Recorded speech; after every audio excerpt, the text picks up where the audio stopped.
Hello दोस्तों, आज की इस वीडियो के दौरान हम बात करने वाले हैं वारी एनर्जीज़ लिमिटेड के बारे में। सो गाइस, वारी एनर्जी में अगर देखा जाए तो आज इंट्राडे में लगभग 15% से अधिक की आज गिरावट भी हमें देखने को नजर आई। पर आज कंपनी की तरफ से 3 ऑफिशियल डिस्क्लोजर रिलीज़ किए गए हैं। तो कंपनी ने क्या 3 ऑफिशियल डिस्क्लोजर रिलीज़ किए हैं, तो वो तीनों यहाँ पे हम आज की इस वीडियो में कवर करने वाले हैं। साथ ही साथ इस गिरावट को लेकर कंपनी की तरफ से एक बड़ा क्लेरिफिकेशन देखने को मिला है, तो वो भी यहाँ पे क्लियर करने वाले हैं। साथ ही साथ जो यूएस से टैरिफ जो लगी है, तो इस पर अभी क्या राहत देखने को मिल सकती है, साथ ही साथ आने वाले टाइम में इस सेक्टर पर क्या प्रभाव पड़ने वाला है, जिससे कंपनी के आने वाले Q4 रिजल्ट्स पर इम्पैक्ट हमें देखने को मिल सकता है। और कहीं ना कहीं हमें जो इसके जो क्वार्टरली नंबर्स हैं उनमें कितने जो है उतार चढ़ाव रह सकते हैं, तो वो चीज़ भी क्लियर करने वाले हैं। साथ ही साथ कल के सेशन को लेकर क्या इंपॉर्टेंट अपडेट रहने वाली है, तो वो भी चेकआउट करेंगे। पर बता दूं, बाई सेल के लिए कोई भी रिकमेंडेशन सजेशन नहीं रहने वाली, जानकारी ओनली एजुकेशनल पर्पज़ के लिए रहेगी। सबसे पहले आज की क्लोजिंग पर अगर हम बात करें तो आज की क्लोजिंग 2705 के ऊपर आज की क्लोजिंग देखने को नजर आने वाली है। यानी इंपॉर्टेंट क्लोजिंग यहाँ पे इस वजह से भी देखने को मिली है क्योंकि जहाँ जो मॉर्निंग में ओपनिंग देखने को मिली उसमें 15% की क्रेज हमें देखने को मिली। तो 15% से जैसे ही यहाँ पे गिरावट देखने को मिली, यूएस में व्हाइट हाउस की तरफ से अपडेट निकल के आई कि कंपनी जो भारतीय बाजारों के ऊपर यहाँ पे जो अच्छी रिकवरी चल रही थी वो टैरिफ की वजह से यहाँ पे क्रेश होती हुई नजर आई। और यहाँ पे क्लेरिफिकेशन निकल के आया कि यहाँ पे टैरिफ जो है 126% की यहाँ पे जो है भारत में से कुल सोलर इंपोर्ट पर 126% की शुरुआती काउंटर वेलिंग जो ड्यूटी लगाने के बारे में बताया गया। उसी के बाद से मार्केट अचानक क्रैश हुआ और काफ़ी तगड़ी गिरावट देखने को नजर आई। इसमें देखने को ये मिला कि कंपनी ने जो क्लेरिफाई बाद में जारी किया था कि 9 मंथ के FY26 के दौरान भारत से इंपोर्ट पहले भी 50% ड्यूटी लगने के बावजूद उस पर यूएस से शिपमेंट के लिए अपनी डिलीवरी बढ़ाना जारी रखा है। और यह कंपनी द्वारा पिछले कुछ सालों में डेवलपमेंट की गई अल्टरनेट डाइवर्सिफाइड सप्लाई चेन की वजह से मुमकिन हुआ है। तो इसमें आने वाले टाइम में कोई भी इस चीज़ का इम्पैक्ट नहीं रहने वाला है। साथ ही साथ यहाँ पे इसके अलावा कंपनी लोकल प्रोडक्शन को सपोर्ट करने और यूएस मार्केट में कस्टमर को सर्विस देने की अपनी लॉन्ग टर्म स्ट्रेटेजी के साथ यूएस में अपनी मैन्युफैक्चरिंग मौजूदगी को धीरे धीरे मजबूत कर रही है। और आज की तारीख में कंपनी की कुल US model manufacturing capacity 2.6 gigawatt है, जिससे मेयर बर्गर फैसिलिटी के एग्जीबिशन के बाद मिली कैपेसिटी भी शामिल यहाँ पे रहने वाली है। और कंपनी FY27 के आखिरी तक अपनी यूएस मैन्युफैक्चरिंग कैपेसिटी के लगभग 4.2 गीगावाट तक बढ़ाने की उम्मीद कर रहा है। पहला नोटिफिकेशन ये जारी किया गया था।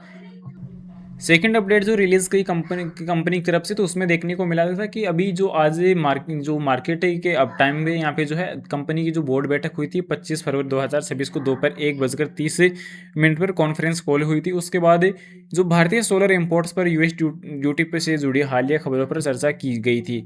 उसके बाद इसका जो क्लेरिफाई था वो डेटा अब यहाँ पे रिलीज हो चुका है। तो इस पर अब जो निकल के आई है कि मनी कंट्रोल पर 25 फरवरी 2026 को छपी खबर के संदर्भ में है, जिसका title Waaree energy premier energy solar stocks में यूएस टैरिफ पर स्पष्टीकरण के बाद नुकसान कम किया। तो अभी भी 5 से 10% अभी नीचे चल रहा है जो आज का सेशन की वजह से। और आप 25 फरवरी 2026 के ईमेल के संदर्भ में ये रहने वाला है कि लेके सोलर सेक्टर पर असर डालने वाली यूएस टैरिफ नीतियों से जुड़े सामान्य रेगुलेटरी बदलावों के बारे में बताते हैं और ये उपाय पूरी इंडस्ट्री में लागू होते हैं। यानी ये एक वारी एनर्जी के ऊपर लागू नहीं होता, ये पूरी इंडस्ट्रीज के ऊपर यहाँ पे जो है जो सोलर इंडस्ट्री है उसके ऊपर पूरी तरीके से लागू हुआ है, ना कि सिंगल कंपनी के ऊपर लागू नहीं हुआ है।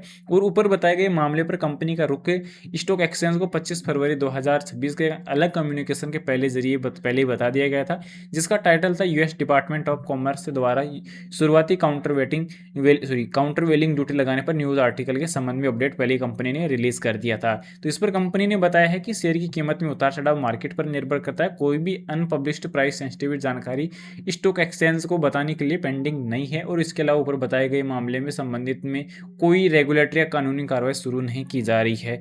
तो ये कहीं ना कहीं क्लैरिफिकेशन ये देखने को मिला कि क्योंकि इसमें मेन चीज़ ये निकल के आई है कि जहाँ जो लोकल न्यूज़ वगैरह है उन्होंने इस टाइटल पर जो है काफ़ी ज़्यादा जो है यहाँ पे जो चीज़ों को बड़ा से डाकर बताने की कोशिश की है, जिससे मार्केट में कहीं ना कहीं जो एक पैनिक सिचुएशन क्रिएट होने पर ये क्लैरिफाई यहाँ पे कंपनी की तरफ से रिलीज़ किया है, जो एक अच्छा कदम भी यहाँ पे कंपनी की तरफ से रहने वाला है। इसके अलावा वॉल्यूम से रिलेटेड अगर हम बात करें तो वॉल्यूम आज के सेशन में 2 करोड़ की निकल के आई है, जो काफ़ी इंपॉर्टेंट वॉल्यूम रही है।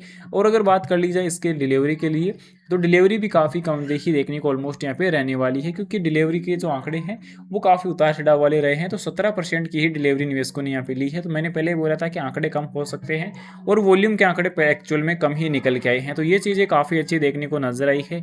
फिलहाल यहाँ पे बता दूँ, बाई सेल के लिए कोई भी रिकमेंडेशन सजेशन नहीं रहने वाली, जानकारी ओनली एजुकेशनल पर्पज के लिए रहेगी।